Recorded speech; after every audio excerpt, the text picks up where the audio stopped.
All right. Well, g'day to everyone. Very disappointing that we can't be up in Cloncurry with you all today, as it's always a lot of fun.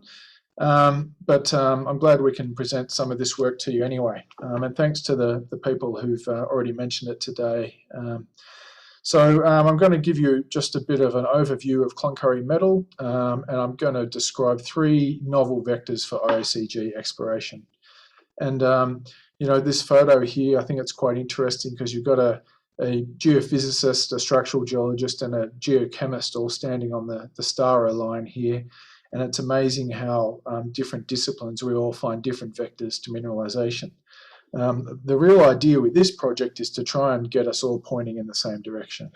And it's been the result of a lot of work by a lot of people and collaboration with a lot of companies throughout the district. So thanks everyone for your input. Okay, the real vision is really, we've got all these different types of tools available to us. And look, a lot of us use PXRF. A lot of us use mag sus meters, but you know, there's things like portable ASD and gamma ray spectrometers, and there's a lot of lab gear that we could be using that we generally aren't using.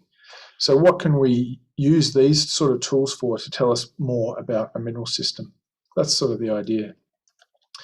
The workflow for the project, this project and really the previous Uncover Cloncurry project, take an entire mineral system. So we're looking at mainly the main deposits and prospects in the mineral system. We're taking somewhere between sort of 40 and 250 samples per deposit. And we end up with a whole bunch of these little point samples, so little paleomagnetic cores. And on these, we can do a whole bunch of petrophysical techniques. So remnant magnetism, we can look at magnetic fabrics, we can look at susceptibility, density, conductivity, and radiometrics, all at the same scale. And we can also collect quantitative mineralogy using TEMA. We can collect geochemistry and hyperspectral data. And so really, the real idea with this is that we have a scale integrated database. We don't have to go and integrate our data after the fact. It's pre-integrated and it can tell us a lot about the interrelationships between different data streams. So the major output, as Vlad referred to before, is the Cloncurry metal database. It's not really a database, it's a spreadsheet, but that actually makes it better in a lot of ways. We've got all the X, Y, and Z data here included. We've got structural context, system context, alteration, all sorts of rock descriptions. We have all the data and we have all the metadata all in one place. And this will go straight into a GIS. And for those sort of data analytics types, it'll go straight into whatever you want to do as well. So there's a bit of a Venn diagram describing, I guess, all the different data outputs. And it's really this TEMA imagery, which is the mineralogy. This really helps us to constrain all these other data outputs. So it really gives us that critical contextual information that we often lack in petrophysics. So Jess will talk a bit about hyperspectral tools. Tobias will talk about geochemistry and mineralogy. Morgan is still doing a data analytics project. And I'm going to try and cover these 3, or at least gloss over these 3 now. But most of you will have heard some of this stuff before. Project outputs. So these are all the deposits we've worked on. So we have reports for all of these. The ones in blue are new in the last couple of months. We have the database, as I said. We've also got some technology toolkits, and these are like sort of 8 or 12-page little pamphlets that you guys in the industry can take, and it can help you maybe bring some of these new ideas into your workflow. There's the link just there. Okay, so I'm just going to talk about my top 3 learnings. So the first one is metasomatic processes can be translated into geophysical parameters. And this is really covered in report 2 and in the Petrophysics toolbox. I think we can all agree that many deposit types display zoned alteration, or what we call footprints, so IOCGs, porphyries, etc. This zonation can be recognised in many different ways. So it could be geochemical, it can be geophysical, it can be structural, rheological, even biological. one thing we don't realise often enough is this geochemical zonation is often coupled with geophysical zonation. We can map both of these at deposit to subdeposit scales using handheld tools, as I tried to suggest before. But the thing is, geophysics has one big advantage because physics is much more easily scalable. So by translating alteration and geochemical processes into physics, we can use it more effectively for regional exploration. So I just want to go just briefly through an example of how we might integrate TEMA data with petrophysics. So here we can use this TEMA data here. So this is of a 2 centimetre wide cylinder. We can see here lots of albite, lots of magnetite, a little bit of titanite, pretty typical sort of regional sodic alteration. And what we find is that this type of alteration generally has relatively low susceptibility and relatively low density. So there's no big surprises there. But once we start to get into the sort of medial footprint of like an Ernest Henry, for an example, we're starting to see a lot more of this sort of magnetite-apatite alteration, and we're also seeing magnetite-biotite alteration. And these two types of alteration can be much more magnetic. So they both are sitting along this trend here, and what I call the magnetite trend. This means that your susceptibility and your density is both due primarily to magnetite. So it's relatively reduced in terms of this type of system. Once we start to get more into the core of this, what we find is when we're getting to potassic alteration, we're starting to come down off this magnetite trend. Now, in the case of the potassic alteration, most of this, despite what is sometimes a bit of a popular belief, most of this iron oxide here is still magnetite. Potentially all of it in most cases. So it's not like we're reducing the magnetism by forming hematite. What we're probably doing is really adding density via adding pyrite in here. Once we get into this hydrolytic alteration, and Tobias will no doubt talk about this a bit more, we're really starting to form hematite. And so in this case, once we're getting into the sort of last gasp of this system, we're really coming down off this magnetite trend, and some of these samples down here, relatively high density but very low susceptibility. So we're really destroying magnetism. To illustrate this is just a simple magnetic model of Ernest Henry. And what you can see here, you've got a very large volume of weakly susceptible rock in the core of this system. So it produces a moderate magnetic high. On the outer margins, you've got these very discrete, very sharp, highly magnetic anomalies associated with the footwall shear and the Marshall shear. And this is basically the medial footprint. So then to translate these sort of alteration processes into physics, what we're really seeing is we're seeing this sort of early sodic alteration. So sodium, iron, maybe a bit of calcium's coming into this structural zone. We're getting this sort of broad mag high forming. Once we're getting to this K feldspar alteration, we're basically bringing K feldspar into the core of this system, but we're still retaining the magnetite. But we're forming a lot more magnetite in the medial footprint of this system, in these sort of major shear zones. If we were to take this through to its full extent, where we're really seeing a lot of hydrolytic alteration in the core, you're destroying hematite, and you could actually subtly suppress the core of this system. So you might end up with a mag profile like that. So that's just an example of how we can sort of translate mineralogical processes into physical parameters. Okay, number 2, we can map redox gradients and structures using geophysics and petrophysics. And this is covered in report 5 and also the radiometric toolbox. So I guess where we got to with the Uncover Cloncurry study is we basically highlighted that this uranium tended to be dropping out on the sort of more oxidized side of redox boundaries. And this is a good example here from Cormorant. So we've got the pseudo log over here. We're going from an albite magnetite titanite lithology into an albite pyrrhotite titanite lithology. And just to show you what that looks like, They're pretty similar. Here you've got lots of magnetite, which is in blue. Here you've got no magnetite and a lot of pyrrhotite. And this is sort of, I think it's magnetic pyrrhotite, but it has quite a low susceptibility. So you can see here, the sus log, we've got very high susceptibility, then we're going down to basically 0 across this redox gradient. Now, we're dropping out copper, not a lot of copper, but we're dropping out copper on both sides of this gradient. We're dropping out sulfur on both sides of this gradient, and we're dropping out iron predominantly and uranium predominantly on the more oxidized or magnetite-rich side.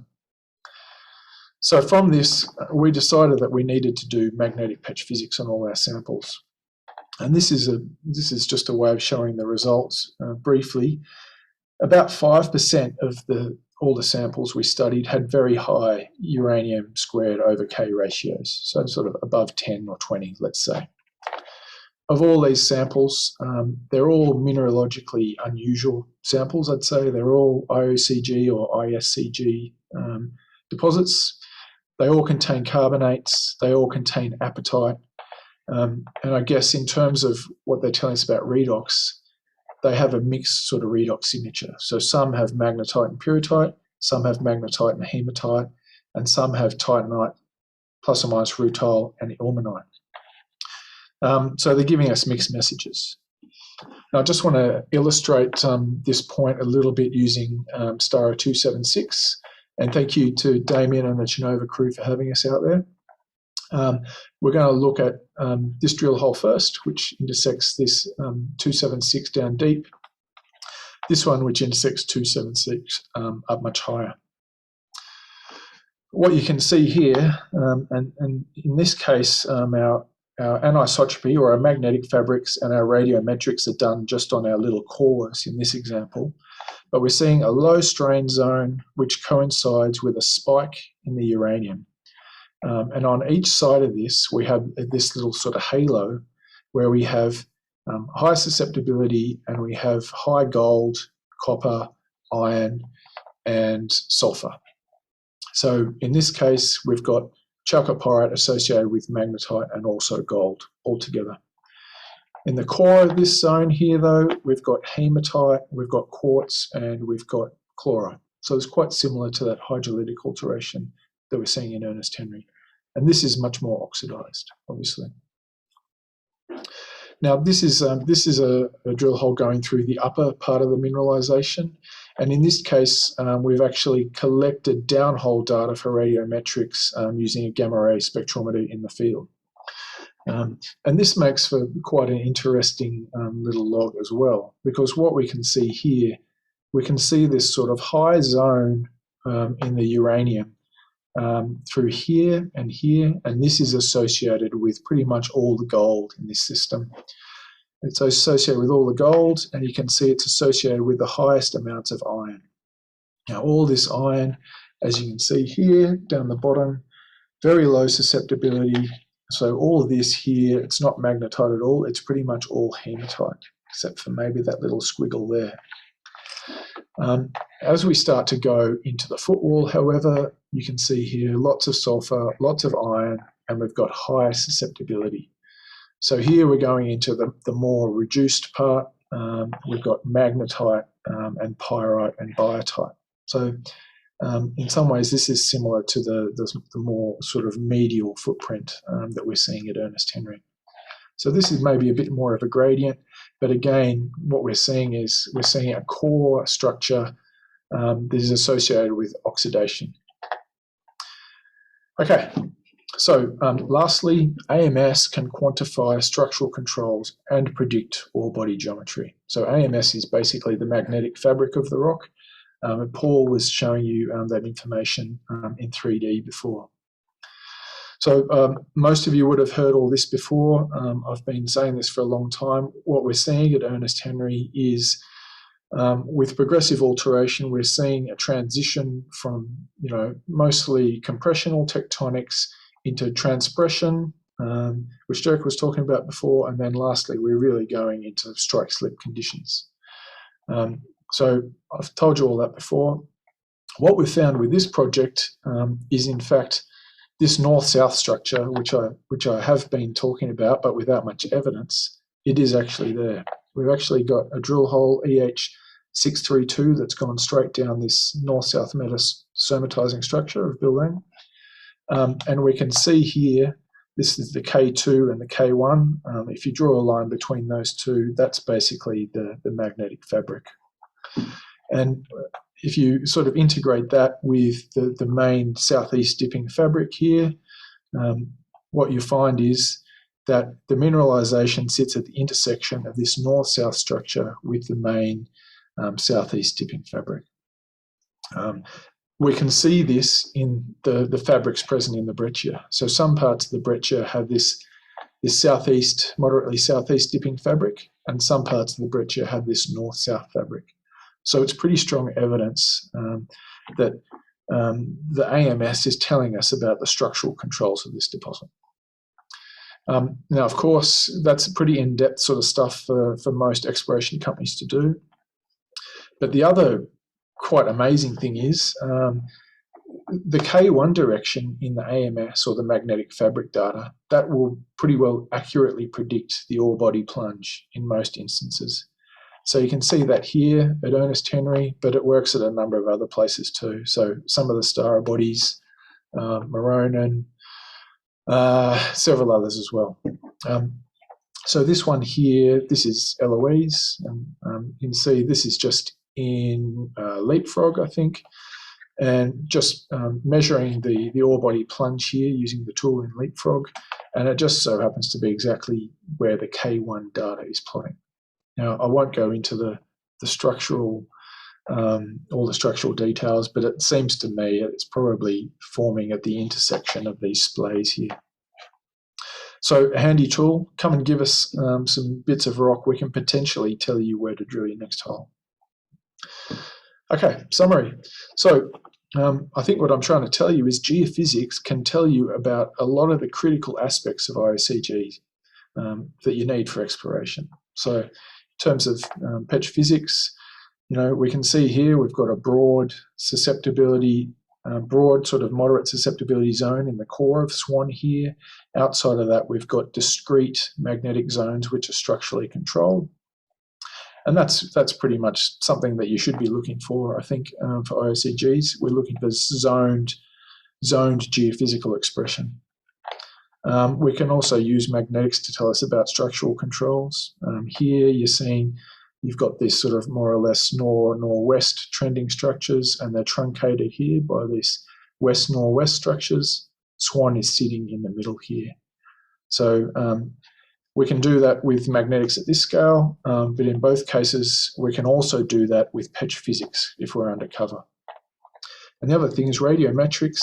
Here we can see the blue in this zone is uranium high, red is potassium, and green is thorium. You can see here we've got very high uranium down this particular structural control here, which is also coincident with the deposit itself.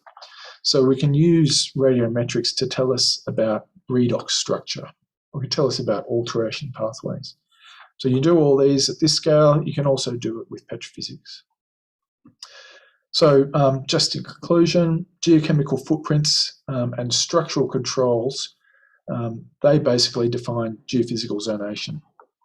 IOCG systems have predictable geophysical zonation, and it's related to specific alteration styles and redox conditions. And magnetics, radiometrics, and AMS are great tools for mapping redox structure. Petrophysical studies allow us to translate processes into physics, and that's really important. And they can also constrain geophysical exploration. Radiometrics maps oxidizing fluid pathways, and the interaction of oxidized fluids with reduced protoliths, I think, is critical in a number of deposits. AMS can quantify structural controls and also predict ore body plunge. And the thing I'm starting to get out of the AMS is, and I think Derek was sort of touching on this before, you know, the transition from ductile transpression to brittle wrenching is quite critical. You know, so that's when I think we're really starting to open up some of these basement structures. So that's just something to think about. And the other thing I'd like to say, these tools will only work if you try them. So please come and talk to us to see if we can help you incorporate some of this into your workflows. And I'd just like to thank the GSQ and the Queensland Government for supporting this project, and also CSIRO for supporting the project. And a big shout out to our industry people who have had us on site, particularly Shinova and South 32, who have had us come and visit several times during this project, and also all these other companies who have had us in the past. So thank you very much.